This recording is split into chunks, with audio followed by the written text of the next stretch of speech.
본문 말씀은 1절부터 보시면, 그러니까 오늘 본문 말씀의 줄거리를 쭉 한번 나눠드리고 우리가 집중해서 살펴보고자 하는 그 내용이 있는데요. 지금 이제 아사 왕이 35년 때까지 전쟁이 없었습니다. 예, 왜냐하면 아사는 우리 복습을 안 했군요. 자, 우리 남 유다의 왕들의 이름을 한번 복습해 보도록 하겠습니다. 초대 왕부터 할게요. 시작. 사울, 다윗, 솔로몬, 르호보암, 아비야우 이런 거 한번 중원해 줘야 돼요. 그 다음에 아싸 여기까지입니다. 우리 현재까지 나눠본 거 한 번 더 복습할 거. 시작. 사울, 다윗, 솔로몬, 르호보암, 아비오. 그다음에 아싸. 네, 이렇게 하시면 나중에 아비오 이것만 생각나요. 아비야입니다. 아비야. 네, 그다음에 이제 아사까지 왔는데 이제 아사가 36년, 그러니까 12년 때까지도 하나님께서 지켜주셔서 전쟁이 없다가 100만 군대가 쳐들어왔을 때 하나님을 더욱더 신뢰하고 의지하였고 하나님 앞에 하나님을 선포하였더니 하나님께서 그 100만 명의 군대를 다 치셨어요. 그래가지고 또 다시 마음을 더욱더 강하게 해서 그 선지자의 말을 듣고 마음을 막 굳게 했던 그 아사에게 35년까지 전쟁이 없이 하나님께서는 그들에게 평안을 주셨습니다. 그리고 오늘 본문 말씀 우리가 읽어보았듯이 41년에 죽습니다.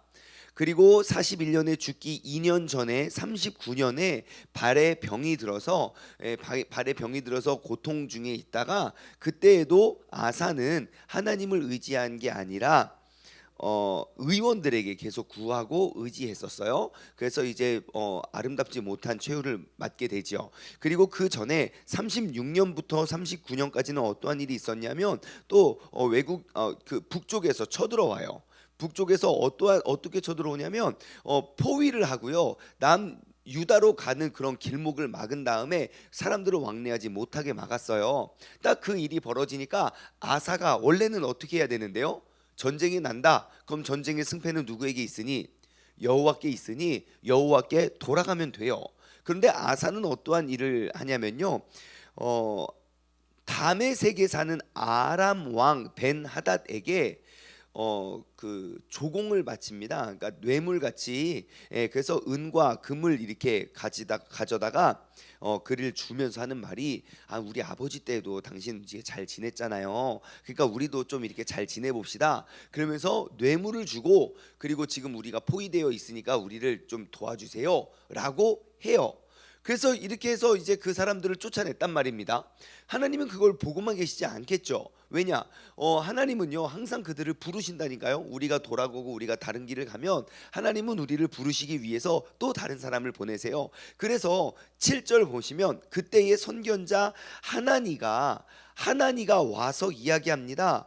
아니 당신 왜 하나님을 의지하지 않고 아람 왕을 의지합니까? 그럼 하나님한테 버림받습니다. 그러니까 갑자기 화를 버럭 내면서 그를 옥에 가둬버려요. 선지자를. 예전에는 그 선지자의 말을 듣고 내가 마음을 강하게 해서 여호와 하나님을 경외하기를 선포하고 나아갔던 사람이 이제는 똑같은 말 들었는데 거기 앞에서 무릎 꿇고 엎드리는 것이 아니라 오히려 나에게 나무란 나에게 책망한 그 사람을 잡아다가 옥에 가두고 그리고 백성 중에 몇 사람, 그러니까 바른 말을 하는 사람들을 다 학대를 하였다는 거예요. 그리고 나서 39년에 병이 걸리고 41년에 죽음을 맞이하게 되지요. 자, 그럼 여기서 질문을 던져볼 것이 이것입니다. 지금 1절 말씀에 보시면 아사가 제 36년에 그렇습니다. 자, 36년이 되어서 북이스라엘이 쳐들어왔어요. 자, 그러면 질문. 평화로운 35년의 기간을 누가 정했을까요? 35년까지는 평화로웠어요. 36년에 이제 전쟁이 들어왔고 마음이 이렇게 변했어요. 자, 그러면 35년까지 평화로운 기간을 5년의 기간을 만든 게 1번 아사다, 2번 하나님이다. 하나, 둘, 셋. 그럼 36년에는 하나님이 아사를 버리셨나요? 다시 질문 드릴게요. 뭐든지 교회에서 질문하면 다 하나님인 줄 알아. 잘 생각해 보세요. 자, 35년까지 아사가 평화로웠어요.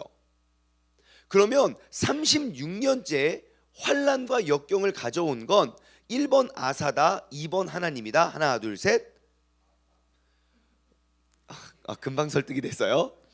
왜 아사죠? 예, 그렇죠. 종교 개혁을 일으켰죠. 그러니까 왜 35년이 평안했었죠? 뭐 40년이 될 수도 있잖아요. 41년이 평안할 수도 있잖아요. 왜 35년까지 평안했냐고요? 36년 때는 왜 평안하지 않았습니까? 아사가 교만해졌기 때문이에요. 물론 하나님께서 내가 몇 년을 평안하게 하겠다 하나님께서 약속하셨을 때도 있어요. 하나님은 그때를 기다리세요. 마치 솔로몬이 그랬죠. 솔로몬이 죄를 지었지만 아버지 다윗 때문에 내가 너를 치지 않겠다. 히스기야도 죽음 앞에서 무릎 꿇었고 하나님께 기도했을 때 내가 15년을 연장해 주겠다. 하나님께서 정한 때도 있어요. 하지만 아사가 35년을 하나님께서 평안을 주시고 36년째도 이전과 같은 마음이었다면, 이전과 같은 신앙의 고백이 있었다면 하나님은 36년째 일을 버리셨겠습니까? 절대 그렇지 않죠. 다시 말해 36년의 재앙을 가져온 건 하나님이 아니라 아사 본인의 교만이었다는 거예요. 반대로 보면 하나님께서도 교만해진 아사를 불러내기 위한 하나님의 도구였을 그러한 도구였을 수도 있겠지요. 하지만 중요한 건 아사가 하나님을 떠났다는 겁니다. 그러면서 제가 여기서 이 36년의 네모를 딱 치고 펜을 놨어요. 여러분, 우리의 신앙생활에 36년째가 있지 않습니까? 36년이 되다 보니까 아사가 너무너무 익숙해진 거예요. 전쟁이 일어나는 게 당연한 게 아니라 하나님이 지키고 보호하여 주신 그 평안함이 당연한 거예요. 더 이상 무릎 꿇고 막 우리가 간절하게 애절하게 하나님을 부르짖지 않아도 항상 평안했었어요. 우리를 넘보는 사람도 없었고 우리를 치려고 하는 어려움도 없는 거예요. 그러다 보니까 너무 평안한 거예요. 조금만 작은 일이 있어도 화가 일어나요. 35년 동안 별일이 없었는데 너 때문에 그랬다. 35년 동안 내가 주님 그냥 나의 삶에 그렇게 큰 어려움이 없었지만 지금 이 일 때문에 그렇다. 원망과 불평이 늘어나요. 이전에 주님께서 하나님의 말씀이 나의 삶을 칠 때는 우리가 내가 죄인이구나 하고 엎드리고 우리가 겸손히 나아갔는데 그러한 생활이 36년이 되다 보니까 35년이 되다 보니까 누군가가 말씀이 나를 치니까 나를 치는 그 사람을 잡아다가 옥에 가둬요. 여러분, 우리의 신앙은 어떠한가요? 나도 여전히 주님 앞에 정말 어린아이와 같이 우리가 엎드림으로 나아가고 계십니까? 아니면 하나님께서 내게 허락해 주신 복에 의해서 우리가 이미 너무 그 축복에 익숙해져 가고 있습니까? 예전에는 하나님의 말씀이 나의 삶을 계속 치면 우리는 그것을 은혜 받았다고 했어요. 근데 요즘에 여러분 기독교 텔레비전 켜놓고 설교 한번 들어보세요. 치고 때리는 설교가 거의 없어요. 그나마 코로나가 터져서 우리가 좀 돌아가자라는 그러한 설교가 있지. 제가 코로나 이전에까지만 해도 2019년까지만 해도요. 그게 무슨 설교, 그러니까 예배 나오는 모든 기독교 방송을 다 들어보면요. 목사님들의 설교가 나를 치고 때리는 설교가 진짜 없다니까요. 저는 그거 왜 그런 줄 알아요. 제가 해봐서 알아요. 예? 막 질책하고 책망하고 성도들 찾아온다니까요. 목사님 저 한 주간 너무 힘들었습니다. 교회 가서 그나마 위로를 받으러 갔는데 그런 식으로 설교하시면 나 교회 옮깁니다. 찾아온다니까요. 아사랑 똑같잖아요. 하나님이 우리를 지켜주셔서 우리가 그 은혜 가운데 사는데 교만해진 내 마음이 보여지는 것이 아니라 나를 나무래는 그 사실 그 사람을 치려고 하는 거예요. 그 다음 어떻게 됩니까? 39년이 찾아와요. 그리고 41년이 찾아와요. 여러분, 오늘 이 시간이 우리가 다시 한번 하나님의 마음으로, 우리가 다시 한번 그 처음처럼 그 초심의 마음으로 그 첫사랑을 회복하며 돌아갈 수 있는 그러한 시간이 되기를 주님의 이름으로 간절히 소망합니다. 근데 더 신기한 건 뭔지 아십니까? 아사는 35년 동안 평안했어요. 얼마나 잘한 겁니까? 41년 다스리는데 35년 동안 그 종교 개혁을 단행하고. 하지만 여러분, 우리가 지금 2021년 역대하 공부하기 전에 아사 왕 알고 있었던 분 계십니까? 그럼 왜 우리에게는 이렇게 좋고 훌륭한 왕, 종교 개혁을 일으키고 하나님 앞에 무릎 꿇고 엎드려서 하나님께서 35년이나 복을 주셨던 그 왕을 왜 기억하지 못하나요? 그가 누려왔던 35년보다 그가 잃어버렸던 36년, 그 36년이 더 컸기 때문이 아닐까 싶어요. 끝까지 믿음을 지키고 끝까지 주님 앞에 겸비했더라면, 아니 오히려 반대로 35년 동안은 내가 주님을 떠나다가 36년부터 41년까지 내가 하나님 앞에 겸비하여 나아왔더라면 우리는 어쩌면 아사를 더욱더 잘 기억했을 수도 있어요. 하지만 아무리 35년을 잘 지켜왔더라도 나의 36년부터가 좋지 않으면 누구도 그의 이름을 기억하려고 하지 않고, 여러분 자녀를 위해 아사가 되게 해달라고 기도하실 분 계십니까? 태어나서부터 모태신앙으로 믿음 안에 잘 자라나서 하나님께서 복을 주셔서 잘 누리다가 그러다가 병들어서 괴로워하다가 죽었다, 아사가 되게 해달라고 기도하실 분 계십니까? 아무도 없다는 거예요. 그런데 조심스러운 건 우리가 그 아사의 길을 따라가고 있지 않나 싶습니다. 돌아보셨으면 좋겠어요. 나는 언제 하나님 앞에 그렇게 겸손히 엎드렸는가? 나를 때리는 말씀들이, 나를 치는 말씀들이 더욱더 간절하고 사모하여 내가 깨지고 내가 부셔지기를 하나님께 구했던 때가 언제인가? 자꾸 이상하게 나를 때리는 말씀이 부담스럽고 이쪽 교회 이쪽 말씀을 들으면 더 평안이 오는데 왜 세종 중문교회만 가면 자꾸 내가 점점점 부담스럽나? 라는 생각이 언제부터 스물스물 들고 있진 않은가? 똑같은 선지자의 똑같은 말들이, 분명히 하나님은 시대마다 다른 선지자들을 통하여 똑같은 말씀을 하고 계시는데 똑같은 사람 아사가 언제는 그 설교를 듣고 그 하나님의 말씀을 듣고 겸비하여 나아갔지만, 똑같은 아사가 이제는 나에게 바른 말을 하는 그 사람을 잡아다가 옥에 가두게 됩니다. 여러분, 우리의 신앙생활은 마라톤입니다. 단거리 100m 금메달 땄다고 해서 영원히 행복한 거 아닙니다. 우리는 매일매일 새로워져야 되고요, 매일매일 변화돼야 합니다. 그래서 신약 성경에는요, 우리의 신앙생활을 달리기로 표현을 하잖아요. 우리는 달리기라고, 마라톤과 같이 달려야 된다고. 우리가 어떻게 달리면 가장 좋은지 아십니까? 디모데후서 4장 7절과 8절 한번 찾아볼게요. 디모데후서 4장 7절과 8절. 사도 바울의 유언입니다. 우리가 이게 몇 번 여러 차례 우리가 찾아보았던 말씀인데, 우리가 이렇게 인생을 마감하면 참 좋을 것 같아요. 6절부터 볼게요. 6절 한 절부터 보면 6절 보면 이제 사도 바울이 죽을 때가 됐어요. 전제와 같이 내가 벌써 부어졌고 나의 떠날 시각이, 내가 이제 죽을 시각이 가까웠어요.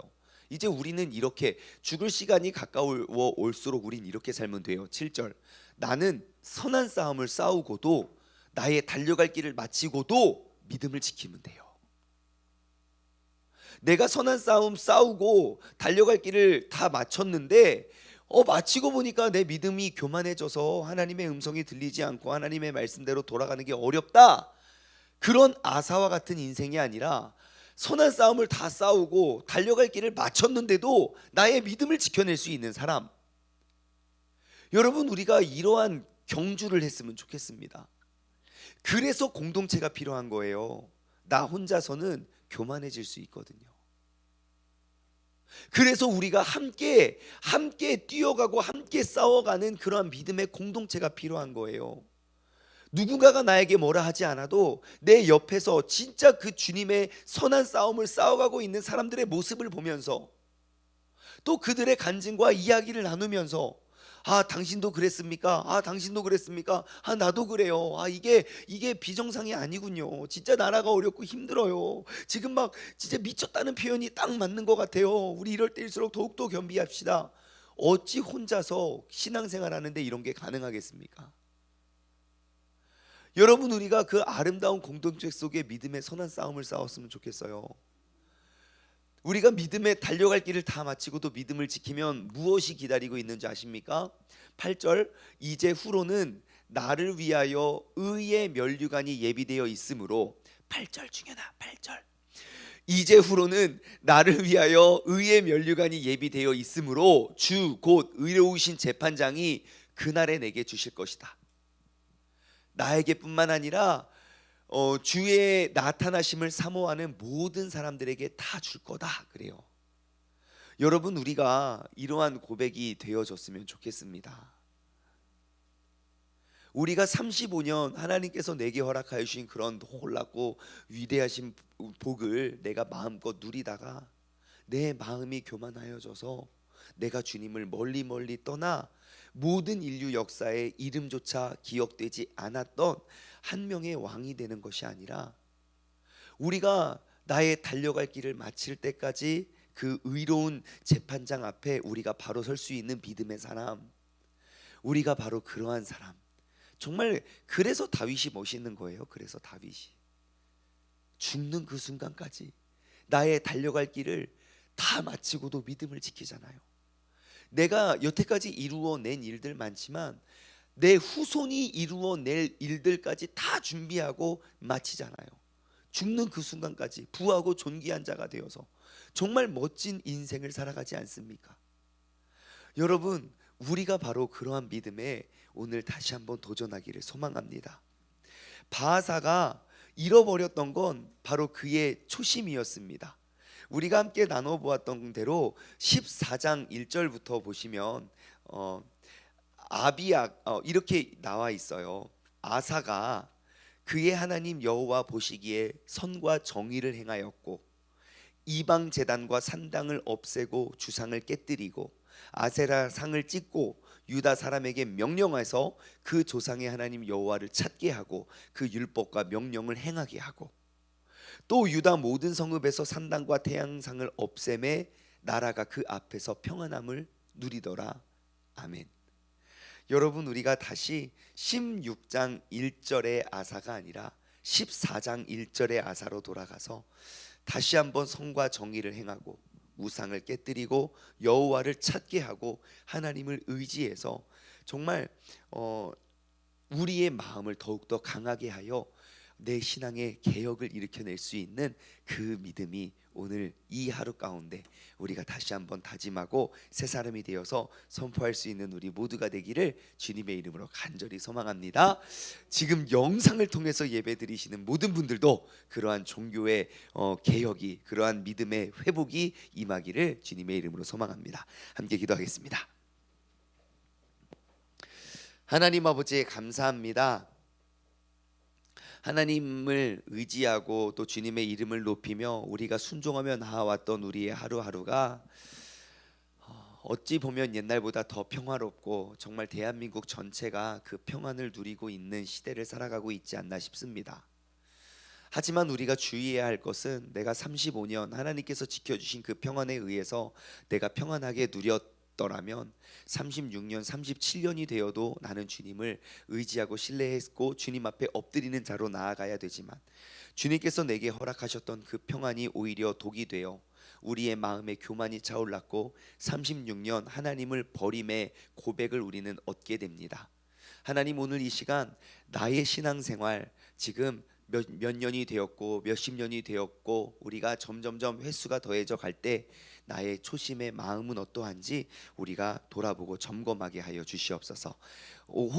혹여나 내가 주님을 멀리 떠나고 나의 길을 가고 있는 그러한 마음이라면 주님께서 우리를 되돌리사 온전히 주님의 뜻을 우리가 밝히 알고 이루며 나아갈 수 있는 그러한 회복의 날이 바로 이날 이 시간이 되게 하여 주옵소서. 감사드리오며 이 모든 말씀 살아계신 예수 그리스도의 이름으로 기도드리옵나이다. 아멘.